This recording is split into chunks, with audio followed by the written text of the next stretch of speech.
Don't hang up that phone. We've found what you're looking for. Welcome to the Let's Talk Cabling Podcast with Chuck Bowser, RCDD. Well, seeing how we're pulling Category 6A, the most powerful twisted pair in the world, you gotta ask yourself this one question. Did I pull 295 or 300 feet? Well, do you feel lucky? Do you, punk? What exactly does RCDD stand for? Registered Communications Distribution Designer. Just the expert you need to ensure your cable plant performs exactly as designed. The elite professional, knowledgeable, and experienced in leading-edge ICT design principles. Now, send the new guy to the truck for a bucket of dial tone and the cable stretchers, while you listen to an informative program on telecommunications. Alrighty, welcome everybody. It must be Thursday night, 6 p.m. Eastern Standard Time, because that means it is time for After Hours Live with Chuck Bowser, RCDD. Happy St. Patty's Day to everybody. I got my green shirt on just because of St. Patty's Day. So gotta love that, right? Gotta love that. Now, let's get started with the show. As you know, this comes on every Thursday night, 6 p.m. for about 30 minutes or so. I hope I can get through everything in 30 minutes. We'll find out, right? So always start off with, what are you drinking? What are you drinking on there, TikTok? Let me know. What about you guys there on YouTube and LinkedIn? What are you guys drinking? I'm drinking my normal. George Humphrey is drinking root beer. I'm drinking root beer as well. See, doesn't it look like root beer? Oh, yeah, that's right. It's Zevia root beer. Zevia root beer. Hi, Teresa. How you doing? Teresa's in the house. For those of you who don't know, Teresa was a guest on the podcast. She's an instructor. Carlos is in the house. Cool. All my regulars are showing up. Teresa's drinking water. Carlos, what are you drinking, my friend? What are you drinking? George is on TikTok. Chicken Wings to Go was on TikTok. And somebody's eating at Old Town Pizzeria in Plant City. I happen to know where that is, and I happen to like that place. That place is pretty cool. So we always started with, what are you drinking? So Don is drinking water. Carlos, what were you drinking? You were drinking, I saw it right there somewhere, coffee and water. Isn't water in coffee? Isn't it? I thought it was. Somebody correct me let me know if I'm right or wrong. Right. Oh, you know what I'm missing tonight? I'm missing the QR code for my thing. Oh, let me check it out real quick. Let me see. Hold on. Is that it? There it is. Hey, yeah. Make sure you check out the QR code right there. Scan it out. You can buy me a cup of coffee. You can schedule some one-on-one Zoom time with me. Who wouldn't want to do that? Right? Yeah. Schedule some one-on-one Zoom time with me. It also has links to all of our social media platforms. We're on TikTok, Instagram, Facebook, YouTube. We're all over the place. And it also gives you links to the website as well. So yeah, make sure you check out the QR code. That's kind of a cool thing we just started doing here recently. Also, now I feel like I'm forgetting something. What am I forgetting? There's something we do every Thursday night. So the Chicken Wings to Go is drinking scotch. Yeah, it's going to be a fun evening for you, buddy. So what are we forgetting to do? Oh, yeah, the acronym challenge. Yes, the acronym challenge. So for my folks on TikTok who can't see the screen, the acronym is PSTN. PSTN. Now, I can't do any acronym challenge without the formal acronym's motto, right? Help control the acronym population. Don't forget to spay or neuter your acronyms. We have enough already. So what does PSTN mean? PSTN, anybody know? Let's check out the chat box. Nobody's said anything in here in TikTok. Let's look on here. Let's see if anybody's put it up here. There, that's close enough. That's close enough. So Don, 10,000 points for you, my friend. You said public service telephone network. It's close enough. It's public switched telephone network. Public switched telephone network. So what that really talking about is the dial tone that comes into your house because it goes through a switch back at a central office somewhere. That's why it's called PSTN, Public Switched Telephone Network. Very cool. Very cool. So only one person got that so far. All right, it's going to turn off that acronym. This is what happens when you're the one-man show and you got to do all this stuff all by yourself. Still trying to talk my wife into doing this for me, but she hasn't agreed yet. Look, Cable Dog's in the house. Cable Dog is one of my mentees, and him and I talked today, and he got it right. Public Switched Telephone Network. And so did Chicken Wings to Go. Good job. 10,000 points to each of you gentlemen. Very cool.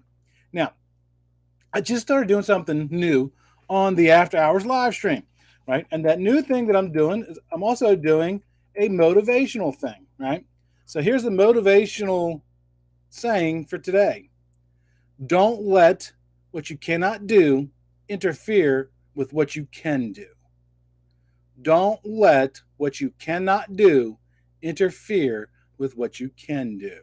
That's the motivational quote for today. It kind of ties in with the show, right? Now let's talk about this a second. There's also something else I want to point out. Did you know that I just published episode 82? 82 episodes. Yeah, isn't that cool? So I'm coming up on episode 100 pretty soon. I got to think of something really special to do for episode 100. I don't know yet. If you got an idea, put it in the chat box here or put it in the chat box on the live stream. I want to do something special for episode 100. Now, we're still about, 18 weeks out from it because I do one episode a week. But yeah, if you think there's something pretty cool I could do for the 100th episode, let me know. I'll definitely give that a consideration. Also, I'm getting ready to start doing traveling again, right? So in a couple of weeks, I'll be going to Tampa, Miami, Orlando, Norfolk, Chantilly, Virginia, Washington, D.C. So I'm thinking what I might do is after I get done my day job, if anybody's interested, maybe do a meetup for coffee. Spend 15 minutes talking with people. Doesn't that sound pretty cool? So if you happen to live in one of them areas that I just stated, make sure you hook me up or send me a message or whatever, and we can certainly figure that out and stuff. And then also I wanted to announce, if you watch me on social media, you know that I just did a giveaway, the BICSI Project Management Methods Manual, right? I announced the winner. Right, the winner was Kim Lester of NC Communications. Congratulations, Kim! Yay! I will be sending that book to you shortly. Right? Thank you for the congratulations on the 82 episodes. It's funny. I saw a stat somewhere for podcasts that most of them stop within the first 30 days. I've been going for over a year, and I've been doing weekly content. So, very cool.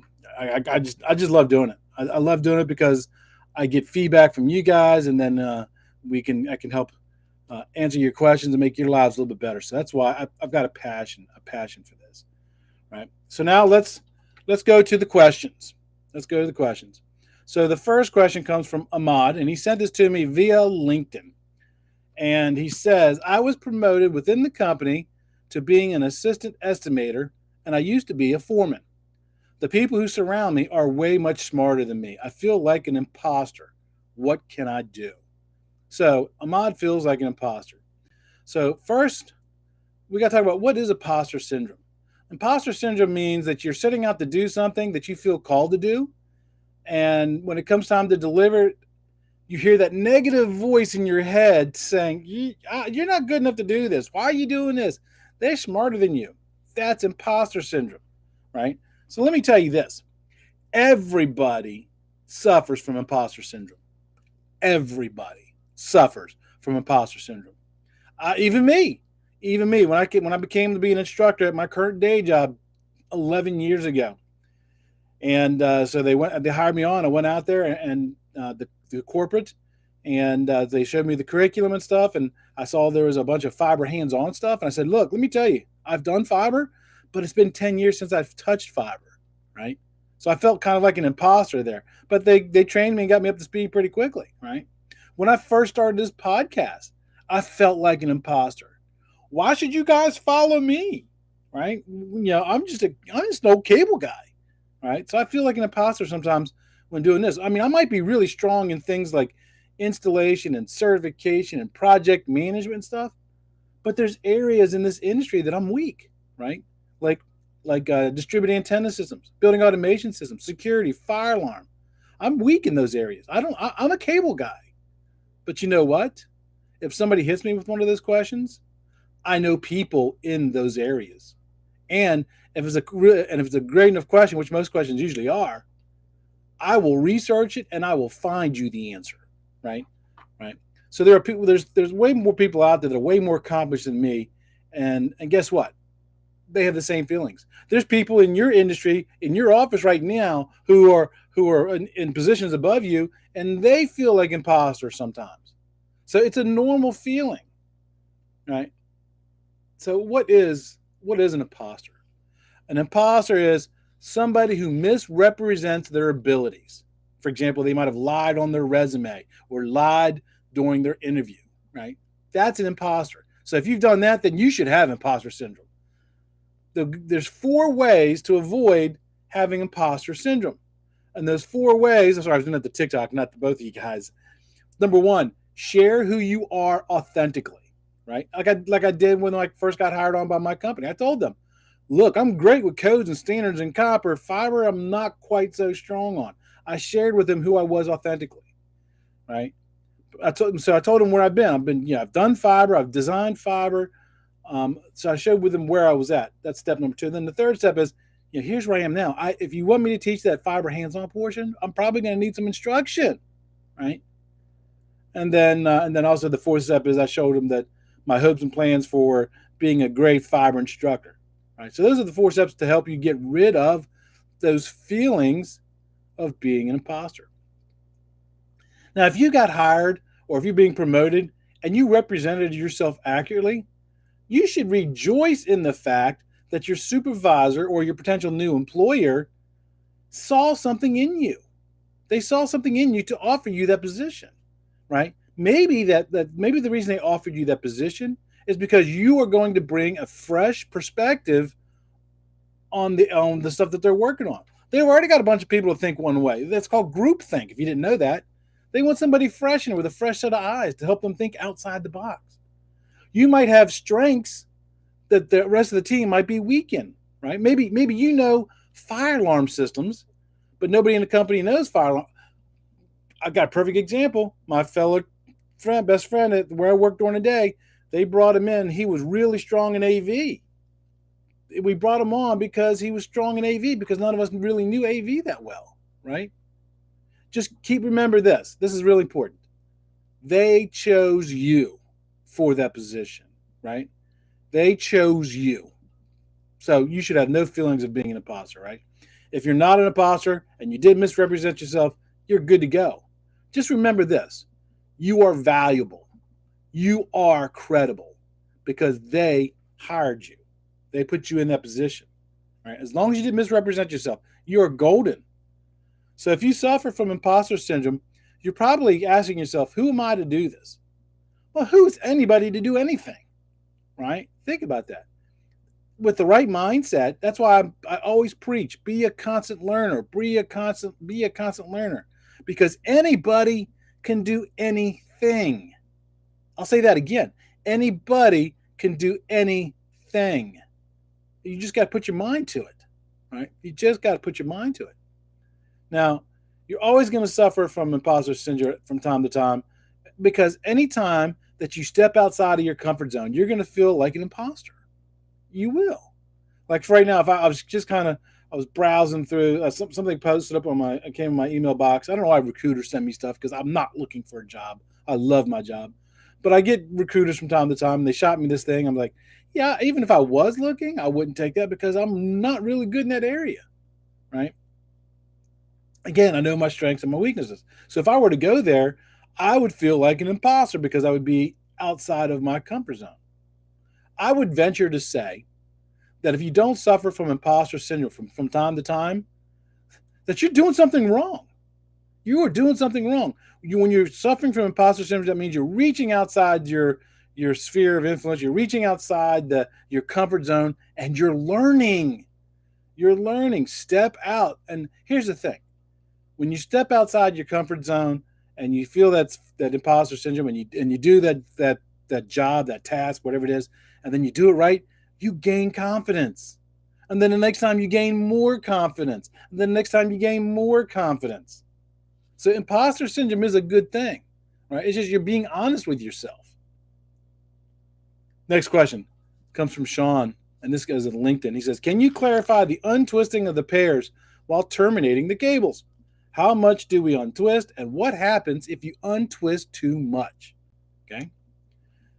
For those who know me, matter of fact, one of my people's in here today. We have a TDMM study group going right now. We're in about, I think, week 4. We're starting to do week 5 now, right? And we learned just last week that the pairs are twisted to reduce the effects of EMI at lower frequencies, right? And then shielded cables reduce the effects of EMI at higher frequencies. So you don't want to untwist the pairs. You want to keep them as twisted as much as possible. But when you're terminating jacks, you have to untwist them to be able to terminate them, don't you? Now, you are allowed to untwist the cables, the pairs, up to a ½ inch for Cat 5e and Cat 6, and a ¼ inch for Cat 6a. Right? So the best way to actually do this is to run the cables, strip off the jacket off your cable, put that jacket all the way up to the very back side of the connector, and then go ahead and lace them in. And then use the pair separation towers inside the jack to split the pairs. That is the optimal way to do that. But when you start talking about Cat 6a, some of them pairs are twisted extremely tight. So the best way to do that is just take your thumb and forefinger, just kind of grab them pairs just on the outside of the jack, do 1 or 2 twists backwards. It'll open the pair up, and then you can push it in. Okay. When you get done, if you terminate that way, from where the pairs exited the jacket of the cable to where they're terminated, you will be well within a ½ inch. You'll be well within a ¼ inch. Right. So here's some best practices when you're terminating cables. Again, first thing, use that pair separator. Right. But if you don't want to, if it hurts your fingers, if you do enough termination that way, it will actually, you'll get a notch in your thumbnail from kind of twisting and pushing them in all the time. Let me know in the chat box if that's ever happened to you, right? There's a tool out there called the untwist tool. I had the inventor on the show a couple months back. That's a pretty cool tool. It doesn't damage the cable, just untwist them and stuff. Look into that. You can untwist the pairs. Now, I've seen people use picks. I've seen them use screwdrivers. I've seen them use all kinds of tools, and they would stick it in, and then they would just slide it out, and they would untwist the pairs. Personally, I don't recommend to do that method, okay? I've never tested it to verify if that damages the conductors or actually affects the performance, but it just doesn't seem right to me. It seems like it could damage the conductors. Now, I had a lot of people on one of the social media posts say something to the effect of, well, they've had conductor damage because of that, and it may damage the dielectric. The dielectric is critical to the conductor's performance, right? Now, before you untwist that termination, you want to make sure that, again, that when you get done terminating it, that there's no more than a ½ inch untwist from where it exits the cable jacket to where it terminates. So if you bring it up to all the back, like I said, you'll be well within those parameters. The second part of his question was, what are some of the potential effects that could damage or can come from untwisting the pairs too much? Potential near and crosstalk issues, potential far end crosstalk issues, because again, the pairs reduce the effects of EMI. You might even potentially get a fail for cable certification. Remember, cable certification is different from verification, and it's different from qualification. Certification, you're measuring the cable's electrical performance compared to the standards, and if it doesn't match, it's going to give you a fail. So you may fail cable certification, not continuity testing, but you might fail cable certification. You may also violate the manufacturer's installation requirements. So if you're installing a certain manufacturer's products, they may tell you not to untwist the pairs like that. And if you do that, you're taking the chance of potentially losing your warranty. So stay away from that. Now, depending on the length of the cable, it may or may not affect which network that you're working on. You know, that's one of the biggest debates we hear all the time. People say, well, you know, Cat 5e can do 1 gig. Well, Cat 5e can also do 10 gig if the cable's short enough, right? The length has a direct effect on the ability and the performance of that cable plan, right? So if it's short enough, almost anything will work. So if you're untwisting it and you're not following his guidelines and your cable runs a little long, you can run into some problems. And the biggest reason why I say that you should do it the way that I said, you're a professional. You are a professional. You should always be doing your best, regardless of how your employer treats you, regardless of how your union treats you, regardless of how that work will be put behind a faceplate, right?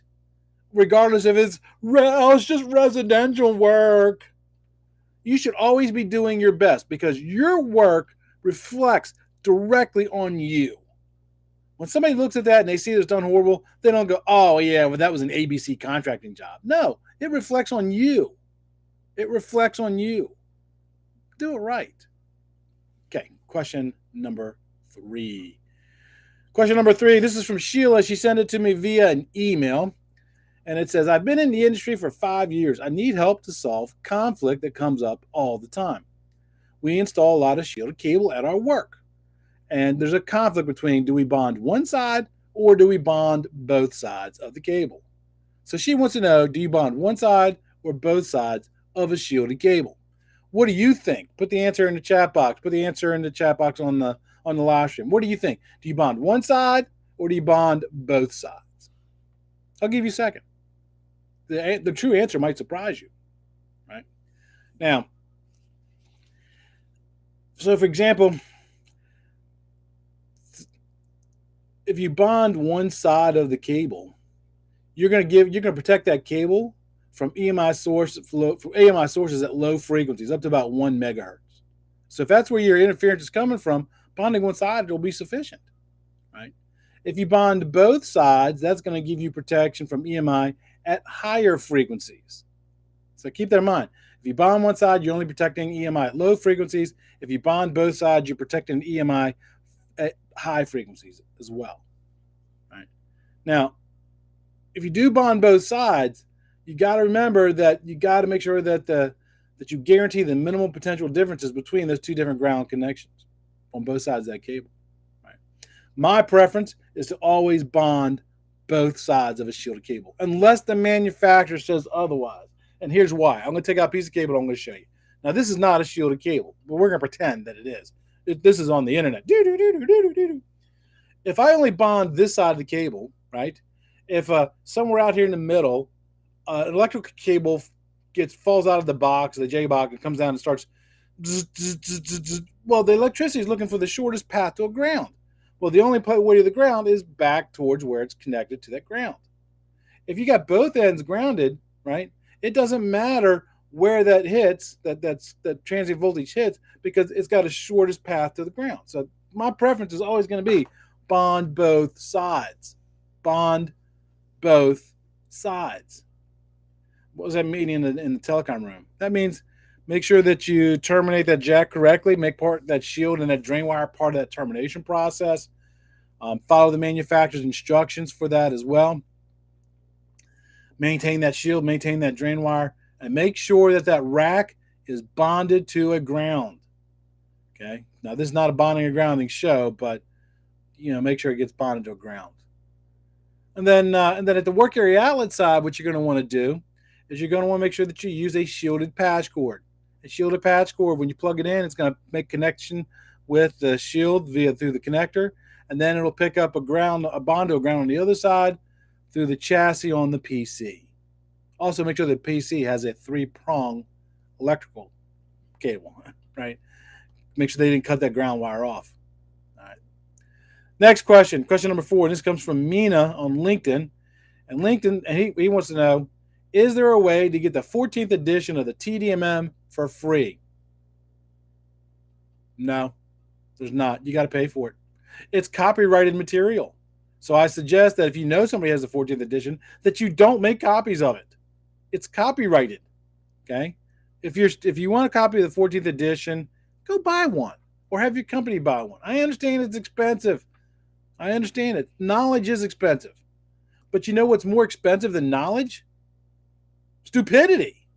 All right? So, yeah, go out and get it right. Now, actually, now that I think about it, I think there is a way that you might be able to get a copy of the 14th edition TDMM for free. Well, not the 14th edition, maybe the next one. Yeah, when a lot of times when you are a volunteer on the committees that helps write the TDMM, I believe those committee members get a copy of the new TDMM when it's published. That's a great reason to volunteer, right? Absolutely great reason to volunteer. So those are the questions that I had that were submitted to me. Let me come back here and see what questions we had in the I like this. I'm the Superman of the ICT world. Anthony works. He has a great podcast, by the way. Go check it out. It's WiseUp. So he sent me a care package, and there's some shirts and stuff, and t-shirts and stuff. And I was actually wearing one of those shirts literally till about 5:50. I had to take it off because I was out on the back deck spraying these moths off our deck, and I got all over the shirt.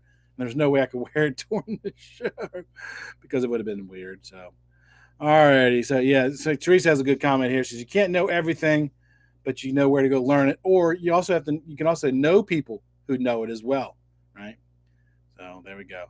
Let me see. Kim's on here. Kim's from the winner of the Project Management Methods Manual from NC Communications.